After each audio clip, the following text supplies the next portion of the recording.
मागील 6 दिवसांपूर्वी स्वतःच्या मुलीसोबत जात असलेल्या एका इसमाच्या दुचाकीला विरुद्ध दिशेने भरधाव वेगात येणाऱ्या ट्रॅक्टरने धडक दिली.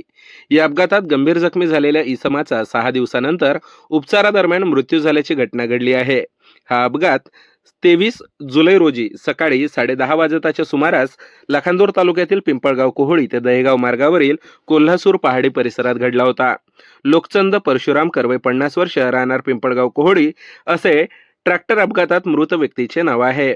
पोलीस सूत्रानुसार घटनेच्या दिवशी घटनेतील मृतक व्यक्ती स्वतःच्या मुलीसह एकाच दुचाकीने स्थानिक पिंपळगाव कोहळी ते दहेगाव मार्गाने भंडारा येथे जात होते. दरम्यान विरुद्ध दिशेने भरधाव वेगात येत असलेल्या स्वराज कंपनीच्या ट्रॅक्टरने त्यांच्या दुचाकीला धडक दिली.